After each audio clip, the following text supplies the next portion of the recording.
Girl just told me, hey, I no more feelings for you. Wow. On the train.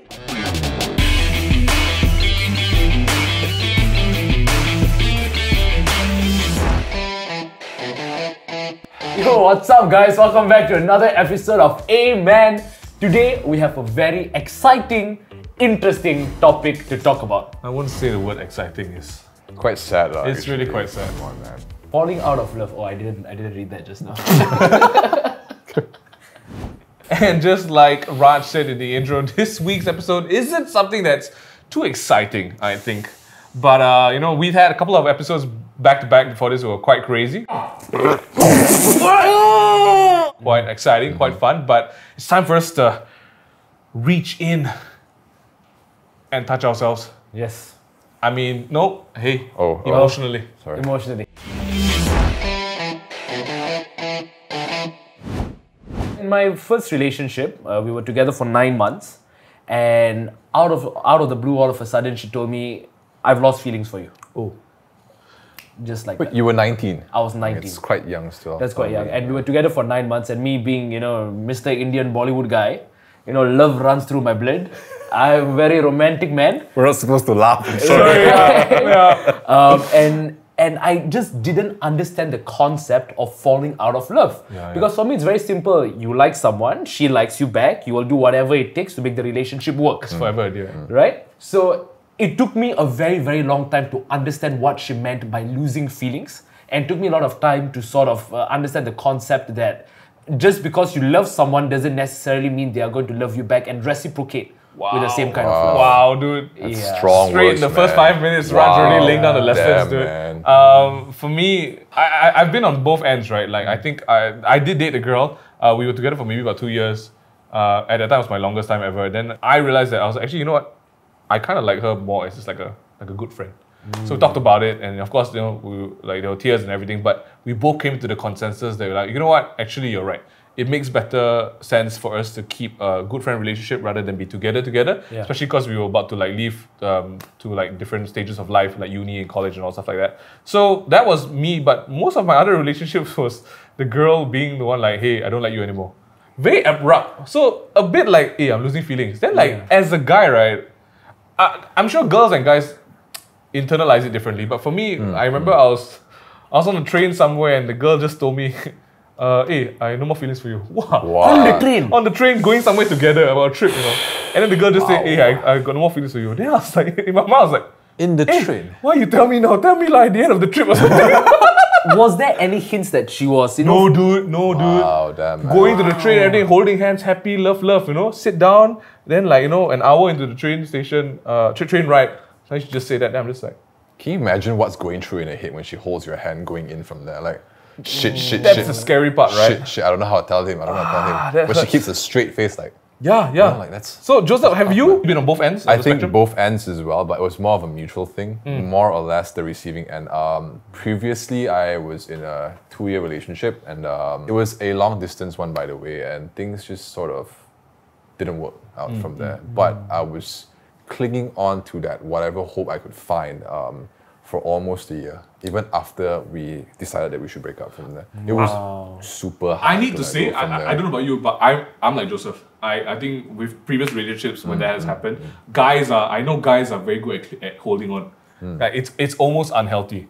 It is. I think it is. Raj, are you good at clinging on? I feel like you're the best one. I mean, I don't hold on for long. Usually about Oh, really? 5 to 8 years. Then I don't you know, not that long. Still in love with your ex or something. But I mean, it's quite interesting because I think the one similarity that all three of us have is that We love hard. Sorry, what? sorry, is that the similarity? When we love hard. No. I mean, that is one. Okay. But I also noticed that we all have been, to put it very simply, dumped before. Dude, straight up, I'm damaged as heck, dude. Like, as perfect as I am to people, I'm not just kidding. I legit think because of my stupid relationships and just the dumb flings that I've got into over like my teenage life, I feel like there's a part of me that has been either numbed or just like, there's a lot of regrets. Just like, oh man, should have done that, dude. I would say growth for me from that, like dealing with these scenarios, for example. You just have to do it from there. It's just part of life from there. You gotta learn and grow it from there. That's for me as well. So what about you? Yeah, well, after my first relationship was over, I think I overcompensated severely because I felt very worthless. I thought how could this girl suddenly just lose feelings for me? Did I do something wrong? Am I not good enough as a man or as a person? So I overcompensated severely by, deciding to start work at 19. I decided to go for my first internship, and I just focused so much on my work and learning because I wanted to feel better about myself. But of course, that's great. I mean, if you go through a rough relationship and things don't work out, it's good to focus on yourself. I think that's one good way to step forward and get out of the rut that you might be in. But you have to be careful to not, dive too deep into it and overwork yourself and overcompensate just to make yourself feel better. Yeah. So wait, but have you not ever fallen out of love? I know. I'm like I said, I'm a hopeless romantic. Okay, Raj, I think you can leave the for this episode. So why do people fall out of love, right? I think there is, let's dissect this, because we've been on the receiving end, but also for Joseph and I at least, we've also been on the giving end. What do you think is the reason why people fall out of love? So for me, I think a big reason, and maybe you could relate to this, was the familiarity. When you get comfortable, when you get complacent, right? Maybe things get a bit too comfortable, too close, then you don't think of that person as someone that you treasure or is special anymore, and then it almost becomes like you just go through the motions, routine, like a routine from there. And do you think that was the reason you fell out of love? Or yes and no. Mine was more towards communication. We've my previous experiences, we've had a really rough road because I'm not the sort of guy that would open up my emotions. I mean, society and how men are perceived in society, masculine. We don't talk about feelings and stuff like that. So it was just a communication problem for me. I couldn't open my feelings to her, from there. I think because of that, it spiraled down from there. Expectations? Do you think that's another reason why? For you at least, or maybe you had expectations and she had something else completely different, that's why she fell out of love? Or? Yeah, well, expectations is a big thing because to put it very simply, a relationship starts to crumble if needs are not met. Needs and okay, that's a good one. To put it very simply. So why do people fall out of love? At the core of it, I want something from you, but you are not giving it to me. And of course, expectations is a great cause. It's not a great cause, but it's one of the causes. Why it's not a great cause at all? But it's presidential speech. I just want to say it is one of the great causes to fall out of a relationship. But it's true. It is true. I think when you go into something even the whole friends benefits thing, right? If both parties are of different expectations, it's communication in the end. Then it kind of breaks. It breaks down very quickly. I'm sure we all know, and I don't know if you guys have been in this situation where a relationship is not working out. It's not working out, either for your friends or for yourself, but there is a fear of stepping out of it, right? There is. There's always a fear. And then from that, it morphs to become something that's almost abusive and toxic because one side is clinging on, the other side obviously wants to get out or let go. Have you been in that situation before? Do you know anyone who's like that? Of course. I mean, the reason why people cling on, I guess, is to avoid that pain of going through the breakup from there. People generally avoid pain as much as you can. Who the hell would want to feel pain? You tell me from there. To build on Joseph's point, when you fall out of love or when the relationship ends, the circuitry in your brain goes through the same process as drug withdrawal. That's the thing. So that is why people try to shy away from this idea, or when it comes to things like breaking up, that period after you break up, where you feel lonely, you feel a lot of despair, a lot of pain and suffering, you're basically going through withdrawal symptoms. Wow. Yeah, so that's another reason why people shy away. Is this why routines are built based in the brain? You're so used to something from there, you're addicted to it from there, and then once you if something changes from that routine, then withdrawal symptoms, you get withdrawal symptoms. Yeah. I think, if you think about it scientifically and if how you're looking at your brain, I think that's a very valid point. That's why we do stupid things, right? When we break up with people or we're dumped, right? The tendency to do stupid things is never higher. Especially when matters of the heart, right? You're just like, wow, I will go to the girl's house and sing our song for 4 hours until I lose my voice, we laugh about it, but we know someone who's done that. Yeah, it's quite stupid. It's quite stupid. 5 to 8 years clinging on is quite crazy.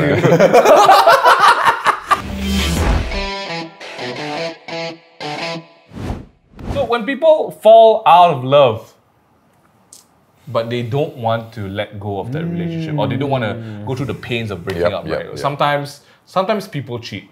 Why do people look for something else? Okay, well, I've never cheated before, so I'm not an expert in this topic.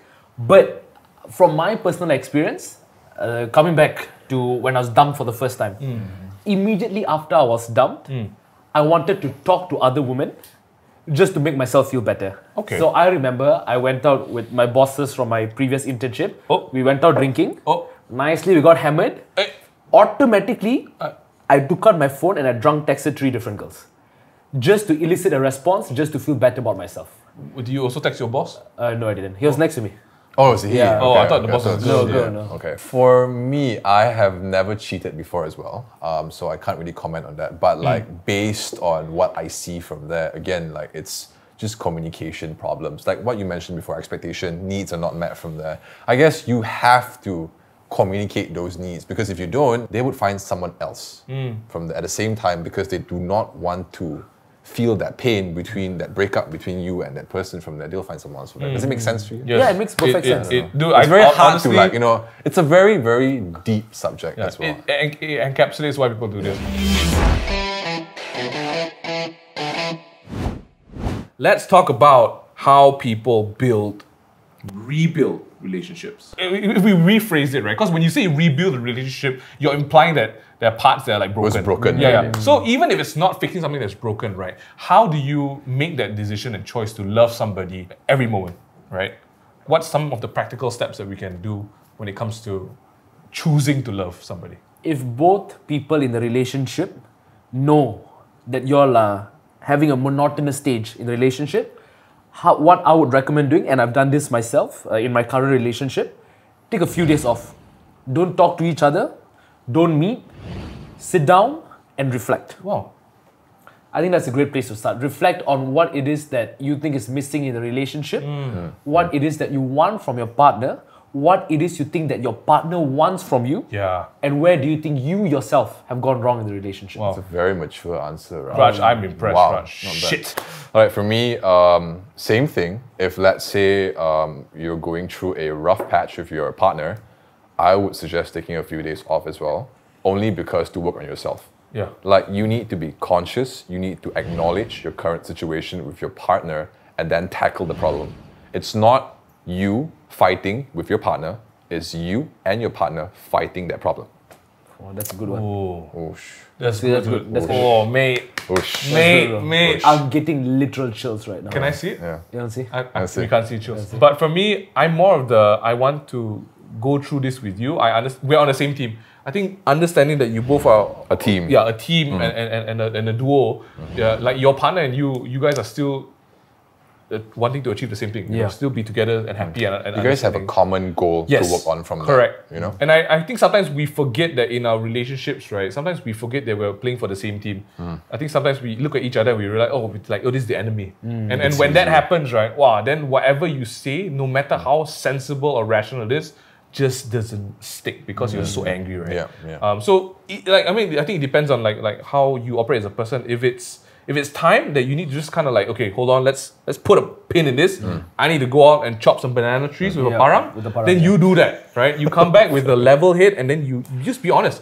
I feel a big thing is also communication. Communication is crazy important. Like, dude, if you don't set a stage where both of you can dialogue and debate about your own differences properly, then it's going to be quite difficult. That's right. I think the best description for that is showing grace to your partner from there, because you don't know what your partner has gone through from there. For example, if you scream, you raise your voice, and then it triggers your partner from them, your partner probably has a bad experience before, like probably an abusive relationship you just got out of from there. So I think the goal here is for better communication, is to show grace to your partner from there.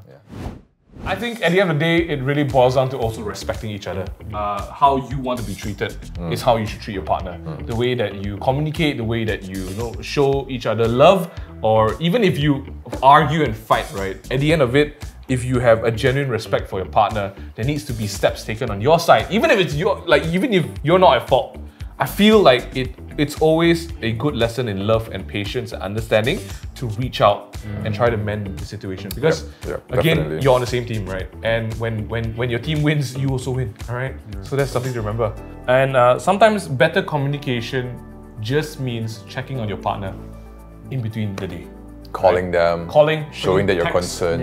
write on their Facebook wall, comment on your Instagram. I mean, if you can comment on other people's Instagram pictures, right? You should at least comment on your partner's picture. That's quite true. Okay, that's the least you could do. You still love, you still support, like their videos. picture. But speaking about communication and your phone, this episode is brought to you by Digi, and with the new Phone Freedom 365, you can get up to 200 gigs of internet and free roaming with IDD with the lowest all-in plan and phone payment. And if you're looking for a brand new phone for yourself and your partner, wink wink, you can also get the latest and greatest smartphones with 0 ringgit upfront and 0% interest.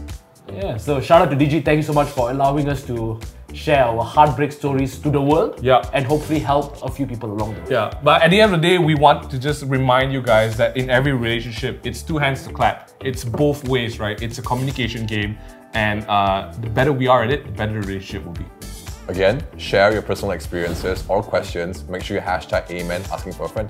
And we hope you took away something from this episode. We'll see you guys in the next one. This has been the boys at Ayy-Men.